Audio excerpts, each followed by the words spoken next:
વિસાવદરની પેટા ચૂંટણીમાં ગોપાલ ઇટાલિયાએ વિજય શું મેળવ્યો કે આખા ભાજપમાં જાણે વિસાવદરવાડીની ચીમકી અપાવવા માંડી છે। આશ્ચર્યની વાત એ છે કે આમ આદમી પાર્ટી વિપક્ષમાં હોવાથી વિસાવદરવાડીની ચીમકી આપે તે સમજી શકાય, પરંતુ આ તો ભાજપની અંદર જ વિસાવદરવાડીની ચીમકી આપવામાં આવી રહી છે તે આશ્ચર્ય છે। ભાજપમાં ઈડરના વર્તમાન ધારાસભ્ય રમણલાલ વોરાના નામે વિસાવદરવાડીની ચીમકી આપવામાં આવી છે અને તેને કારણે પક્ષમાં વિવાદ એટલો બધો વકર્યો કે રમણલાલ વોરાએ આ અંગે રીતસર સ્પષ્ટતા કરવાની ફરજ પડી। વાસ્તવમાં આ મારું નામ લઈને સોશિયલ મીડિયામાં મોટા ભાગ થવાનો પ્રયત્ન કરવામાં આવી રહ્યો છે। મેં પોતે ક્યારેય આવું કહ્યું જ નથી કે મેસેજ પણ કર્યો નથી। હું 1973 થી પક્ષમાં કામ કરું છું। મેં 22 વર્ષ પક્ષમાં અને સંગઠનમાં કામ કર્યું છે।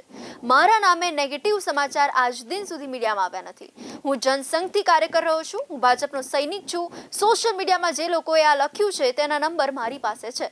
હું ક્યારેય આ પ્રકારની પક્ષને ચીમકી આપવાનું કામ ન કરી શકું। તેમણે વધુમાં ઉમેર્યું હતું કે ભાજપ મારો પહેલો અને છેલ્લો પક્ષ છે। હું પક્ષમાં ગમે તે હોદ્દા પર હોઉં કે ન હોઉં પણ પક્ષને હંમેશા વફાદાર રહીશ। આ વિડીયોમાં બતાવવામાં આવ્યું છે તેમ જાદર તાલુકાની માંગણી થઈ ત્યારે હું પક્ષનો વિધાનસભ્ય પણ ન હતો। હું સતત સ્થાનિક નાગરિકોના સંપર્કમાં હતો। મેં સીએમને આ અંગે રજૂઆત કરી છે। ચૂંટણીમાં હાર જીત તો થતી જ રહે। મારા નામે જે વિગતો સોશિયલ મીડિયા પર પ્રસિદ્ધ થઈ છે તે પાયાવિહોણી છે। આ આખી મીડિયા ટેકનિક છે। મીડિયામાં નામ કમાવા માટે લોકો ધારાસભ્ય કે સાંસદનું નામ લઈને આવા ઉંબાડિયા કરતા હોય છે।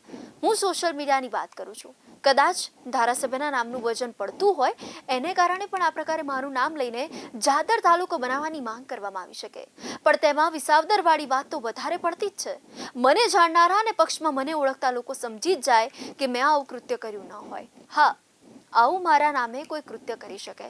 મારા મત વિસ્તારના નાગરિકનું આ કૃત્ય હોઈ શકે। ઉલ્લેખનીય છે કે ઈડરના ધારાસભ્ય રમણલાલ વોરાએ તાજેતરમાં જ જાણે પક્ષ વિરુદ્ધ નિવેદન આપતો અને જાદર તાલુકો નહીં બને તો વિસાવદરવાડી થશે તેવો મેસેજ વોટ્સએપ ગ્રુપમાં વાયરલ થયો હતો। આ મામલાએ વિવાદ પકડ્યો અને આને પગલે જાણે ઈડર ભાજપની અંદર જ જાદર તાલુકો ન બનતા સ્થાનિક લોકોમાં ભારે અસંતોષ જોવા મળી રહ્યો છે। તે પ્રકારનું વાતાવરણ સર્જાઈ રહ્યું હોવાનો પક્ષનો સંકેત હતો। રમણ વોરાને લગતા આ પ્રકારના વિવાદાસ્પદ વોટ્સએપ મેસેજ નો આ સ્ક્રીનશોટ સોશિયલ મીડિયામાં વાયરલ થયો। આ અંગે સ્ક્રીનશોટ વાયરલ થતા ઘણાએ ટકોર પણ કરી હતી કે નવા પક્ષ પ્રમુખને હજી શ્વાસ તો લેવા દો, પહેલી દિવાળી તો શાંતિથી કાઢવા દો। આને કારણે હજી નવા જ પક્ષ પ્રમુખ નિયામા છે ત્યાં આંતરિક વિવાદો તેમની સામે આવવા લાગ્યા હોય તેવું લાગવા માંડ્યું છે। મને પ્રશ્ન પૂછી રહ્યા છો એ મેં પણ જોયું છે। હું ભારતીય જનતા પાર્ટીનો કાર્યકર્તા છું। 1973થી જનસંઘથી કામ કરું છું। 22 વર્ષ સુધી મેં સંગઠનમાં કામ કર્યું છે। 5 વખત સરકારમાં મંત્રીશ્રી તરીકે અને સ્પીકર તરીકે રહ્યો છું। પરંતુ ક્યારેય ગુજરાતના પ્રજાજનોએ, મારા ઈડરના મતદારોએ ક્યારેય નેગેટિવ વાત ભારતીય જનતા પાર્ટીની કે ભારતીય જનતા પાર્ટીની સરકારની નેગેટિવ વાત ક્યારેય કોઈએ આટલા વર્ષોમાં સાંભળી નથી। આ પહેલી વખત આવ્યું છે। મેં કહ્યું કે હું ભારતીય જનતા પાર્ટીનો સૈનિક છું અને એટલા માટે અત્યારે હાલ જે સમાચારો પ્રસિદ્ધ થયા છે, આ એક મારી પાસે 2 મોબાઈલ છે। જે લોકોએ આ લખ્યું છે એનો નંબર પણ મારી પાસે છે, નામ પણ મારી પાસે છે અને મારા નામે જે અત્યારે ચલાવ્યું છે રમણલાલ વોરા, મારા ટ્રુ કોલરમાં RI વોરા છે, પણ પેલો ભૂલ કરવાવાળો તો ભૂલ કરે જ અને આવું કૃત્ય મારાથી ક્યારેય થાય નહીં।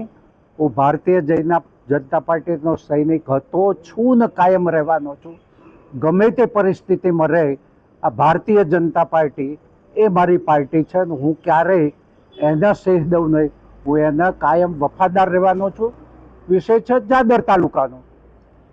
જે વખતે જાદર તાલુકાની માગણી હતી એ વખતે હું ઈડર વિધાનસભાનો ધારાસભ્ય નહોતો, પરંતુ એ વખતે હું ધારાસભ્ય પણ નહોતો 17 થી 22માં, અને એ વખતે મેં પ્રયત્ન કરેલો, સફળતા નહીં મળી।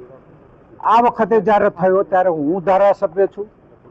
આ વાત આવી એટલે જાદરના મિત્રો સાથે એ બધા લોકોને કચવાટ હતો કે ભાઈ બધા 17 તાલુકા થાય ને અમારો તાલુકો કેમ નહીં, અને એના કારણે એમને બધાને સાથે રહીને માન્ય મુખ્યમંત્રીશ્રીને મળ્યા, અમારી રજૂઆત કરી કે ભાઈ અમને પણ તાલુકો મળવો જોઈએ, એટલે એ વાત પૂરી થઈ।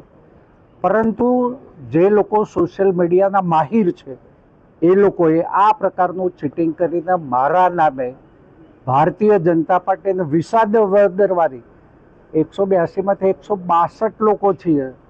ચૂંટણીમાં હાર જીત તો થાય, કોઈ એકાદ સીટ જીતીએ એટલે બધો જંગ જીતી ગયો ન હોય. અને એટલા માટે કહ્યું કે મારા નામે જે સમાચારો પ્રસિદ્ધ થયા છે એ ખોટા છે, પાયાવિહીન છે. હું ભાજપનો સૈનિક છું અને રહેવાનો છું. જો કે વિવાદે વેગ પકડતા રમણભાઈ વોરાએ પોતે જ તેને અટકાવવાની આગેવાની લઈને તરત સ્પષ્ટતા કરી હતી કે મેં આવું કશું જ કર્યું નથી. આ વિવાદ મારા નામે ચાલી રહ્યો છે. જાદર તાલુકા બનશે તેવો મને વિશ્વાસ છે. બસ ફક્ત યોગ્ય સમયની રાહ જોવાઈ રહી છે. ઉલ્લેખનીય છે કે રમણ વોરા હાલમાં પણ જમીનને લગતા વિવાદનો સામનો કરી રહ્યા છે, ત્યારે પોતે હવે કોઈ બીજા વિવાદમાં પડવા માંગતા નથી. તેઓ આ વિવાદમાંથી સુપેરે બહાર નીકળીને કોઈ પણ રીતે તેમની છબી જાળવવા પ્રયત્નશીલ છે. તેથી એક વિવાદ પૂરો ન થાય તે પૂર્વે બીજા વિવાદને હવા આપવા માંગતા જ નથી. અને એમાં પણ તે સારી રીતે સમજે છે કે વિસાવદરવાળી વાતથી પક્ષ કેવો ભડકે છે. આ બાબત જાણે પક્ષની દુખતી નસ છે. આ નસને દબાવવામાં આવે તો પક્ષના શું હાલ થાય.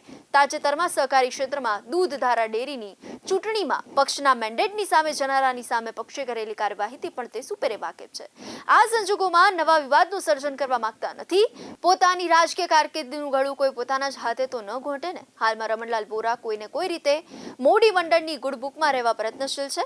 જમીન વિવાદ બાદ કરતા તેમની સામે કોઈ પણ રીતે પક્ષની સામે જઈ કે પક્ષના મેન્ડેટની સામે જવાનો કિસ્સો નોંધાયેલ નથી. તેમણે અત્યાર સુધીમાં ક્યારેય પક્ષની માટે મુશ્કેલી સર્જી નથી અને આ બધા તેમના જમા પાસે છે. તેમણે પક્ષની અંદર કોઈની સામે ક્યારેય મોરચો પણ માંડ્યો નથી. તેની સાથે પક્ષે નોંધેલી જવાબદારી તેમની ક્ષમતા મુજબ નિભાવી છે. તેથી જાદર તાલુકો બનાવવાના નામે તેમના નામનો ઉપયોગ કરીને તેમની રાજકીય કારકિર્દીનું ગળું ઘોંટી જાય તેમ તે ઈચ્છતા નથી. તેઓએ આ બાબતને લઈને તરત પક્ષની ટોચની નેતાગીરીનું પણ ધ્યાન દોર્યું છે.